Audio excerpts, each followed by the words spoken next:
Olá, então hoje vamos lá falar de matemática. Introduzo a minha apresentação com esta citação: Educar matematicamente é saber ler o mundo. Isto muda tudo. A matemática deixa de ser uma disciplina da escola para ser uma ferramenta para a vida. A ideia não é só resolver a equação, é usar a equação para perceber um fenómeno, seja ele económico, biológico, o que for. A calendarização do meu estudo organizou-se de forma simples em três grandes fases. Na fase inicial, defini o tema da investigação, tendo em conta dois aspectos fundamentais.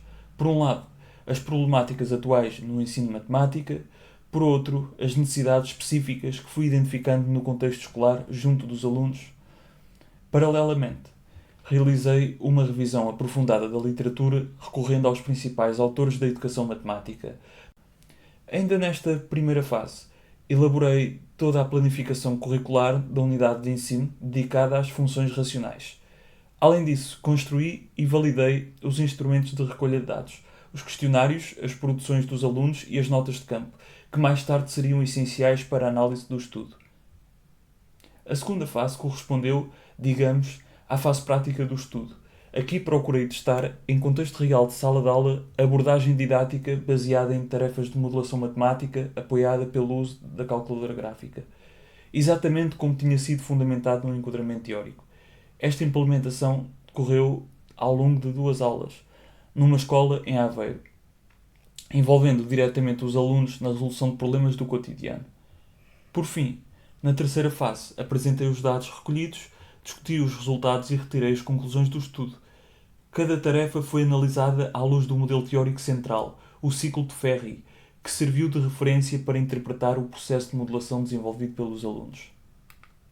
A investigação foi então estruturada em três fases sequenciais, implementadas ao longo do ano letivo 2024-2025.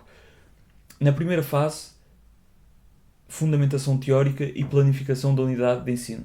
Segunda fase, implementação da abordagem didática para reinventar a aprendizagem. E na terceira fase, tratamento e análise qualitativa dos dados recolhidos em sala de aula para tirar conclusões. Na observação inicial do meu contexto escolar, destaco duas necessidades primárias, sendo a primeira a superação do ensino mecanizado baseado no ensino tradicional, onde se aprendia matemática pela repetição de exercícios rotineiros do manual, tornando o processo de aprendizagem somente num processo de mecanização e descontextualizado da vida real. Também no contexto escolar, observei que quase todos os alunos tinham calculadoras gráficas de última geração, as TI Nspire, que são máquinas potentíssimas, mas a maioria usava como se fossem as mais básicas dos anos 80. Usavam somente para operações aritméticas básicas, somar e subtrair. Ignoravam as ferramentas de visualização, de programação e de validação. E isto é quase como ter um supercomputador só para jogar solitário. Desta forma, a minha intuição sugeriu-me que a implementação da modelação matemática como uma estratégia didática que articula a matemática com o cotidiano poderia enriquecer a aprendizagem neste contexto, promovendo uma maior compreensão matemática. Esta seria uma abordagem integrada para reinventar a aprendizagem. Tendo em conta as necessidades específicas que tinham sido identificadas anteriormente, o objetivo foi então perceber de que forma a articulação entre a modelação matemática e o uso da tecnologia, neste caso a calculadora gráfica TI Nspire, podia contribuir para a aprendizagem dos alunos do 11º ano no tópico das funções racionais. Com base nisso, definiu-se o tema de estudo, a modelação matemática aliada à tecnologia gráfica TI Nspire, seguindo uma abordagem exploratória. O objetivo foi compreender em que medida esta abordagem podia influenciar as aprendizagens dos alunos e as suas atitudes face à matemática. E este foi o objetivo geral. No segundo capítulo do relatório é feita uma abordagem didática onde são apresentadas várias teorias da educação matemática, começando pela teoria central deste estudo, a modelação matemática. O modelo teórico, ciclo de Ferri, é intencionalmente transformado no modelo analítico deste estudo, para permitir, posteriormente, a categorização e discussão dos resultados da experiência em sala de aula com os alunos. Reparem neste slide. Do lado esquerdo temos os problemas do manual, tudo arrumadinho, repetitivo, com uma única resposta certa à espera no fim do livro. Do lado direito, bem, temos a vida real. E os problemas da vida real são confusos, complexos, cheios de variáveis.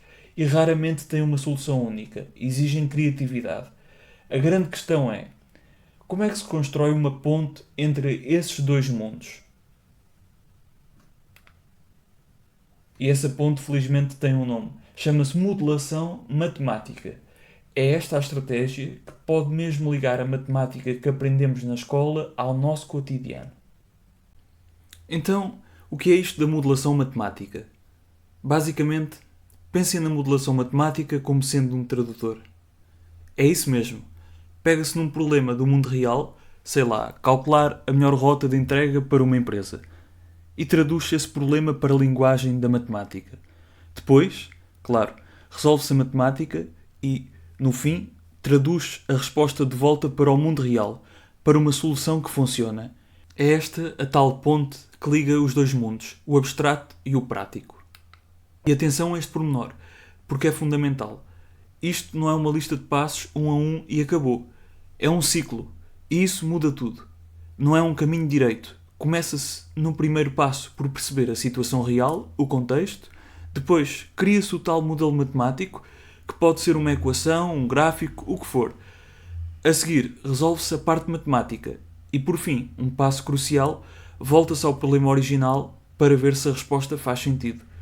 Funciona? A solução não está perfeita? Ok, não há problema. Volta-se atrás, ajusta-se o modelo. É assim que a resolução de problemas funciona na vida real, certo? Não é como nos exercícios do manual que têm sempre uma única resposta certinha no final. Ok, a teoria é bonita, soa muito bem, mas e na prática? Funciona mesmo com alunos de verdade, numa sala de aula a sério? É isso que vamos ver agora. Porque esta investigação de campo leva-nos direitinhos a uma escola em Aveiro para espreitar esta abordagem em ação. Então, imaginem o cenário. Temos uma turma do 11º ano, 20 alunos e o tópico são as funções racionais. É um tópico perfeito para isto, sabem porquê? Porque estas funções são ótimas para descrever relações do tipo quanto mais gente vai na viagem, menos paga cada uma, esse tipo de coisas. E a pergunta no centro de tudo era muito simples. Será que esta abordagem funciona mesmo melhor do que a aula tradicional? E a primeira grande diferença foi esta. Em vez daquela típica ficha de trabalho com 20 exercícios para resolver, os alunos receberam um único desafio. Um problema prático. E a grande reviravolta? Ninguém lhes disse, usem esta fórmula, nada disso. Eles é que tinham de descobrir que matemática era precisa para resolver o problema. O ponto de partida era apenas a situação real. E vejam como este problema é tão elegante na sua simplicidade. Parece simples, não é? Uma excursão custa 350 euros. O autocarro tem 50 lugares. Calcula o preço a pagar por pessoa. E aqui há uma subtileza, porque a tarefa não era só dividir 350 pelo número de pessoas. Isso seria um exercício rotineiro. O desafio aqui era mesmo criar um pequeno programa em Python na própria calculadora que fizesse o cálculo. E aqui está o ponto-chave. É que 15 dos 20 alunos nunca tinham tido contacto com a programação. O relatório explica como se geriu isso. O foco não foi na sintaxe do Python. O primeiro passo dos alunos não foi folhear o manual à procura da fórmula certa. Antes de escreverem uma única linha de código, os alunos tiveram de escrever em português, em linguagem normal, a lógica do programa. Algo como, passo 1, pergunta quantos vão. Passo 2, vê se o número de pessoas é válido. Passo 3, se for, divide 350 por esse número. Passo 4, mostra o resultado. O que isto ensina, antes de mais nada, é o pensamento computacional. É de compor um problema em passos lógicos. Notem, neste caso a programação não era o fim, era um meio para fazer os alunos pensarem de outra forma. Foi um choque para eles? Sim, claro, mas forçou-os a estruturar o raciocínio. Muito bem, a experiência foi montada, os alunos puseram mãos à obra e então, quais foram os resultados? Será que a abordagem resultou? Bem, e quando olhamos para aquilo que os alunos disseram, percebemos exatamente o que esta abordagem desencadeou na sala de aula. Primeiro que tudo, o envolvimento. Muitos alunos descrevem a aula como diferente, mais apelativa. A matemática deixou de ser mecânica e passou a ser algo vivo. Mas há também o outro lado, que é igualmente importante, o desconforto inicial. Alguns alunos disseram claramente que se sentiram um pouco perdidos, sobretudo quando aparece o Python sem aviso prévio. Isto bate certo com o que o estudo sublinha. Sair da zona de conforto não é fácil e este tipo de aprendizagem exige uma cultura diferente na sala de aula. E depois vem a profundidade da aprendizagem. Quando o aluno diz que aprendeu de forma mais prática do que teórica, está ali o coração da modelação matemática. Eles não estavam só a aplicar fórmulas, estavam a perceber fenómenos reais e isso torna a aprendizagem mais significativa. Os dados confirmam o impacto positivo da abordagem, tanto no envolvimento ativo com a matéria, como no desenvolvimento de competências tecnológicas de raciocínio e resolução de problemas. A grande conclusão é isto que nos leva ao slide 20. Conclusão de tudo o que vimos até agora, o objetivo desta forma de ensinar vai muito para além de simplesmente encontrar o valor de x ou de y num problema. Porque reparem, as competências que esta abordagem desenvolve vão muito para além da matemática. Estamos a falar de pensamento crítico, de resiliência, de não desistir quando a primeira tentativa falha. Estamos a falar de saber como olhar para um problema completamente novo e começar a desmontá-lo. No fundo, não se está apenas a ensinar a resolver a equação. Está-se a ensinar uma forma de pensar que serve para resolver qualquer problema. Termino a apresentação com esta citação. Para mim, resume tudo de uma forma perfeita. Educar matematicamente é saber ler o mundo. Se calhar, o objetivo final não é formar exércitos de matemáticos.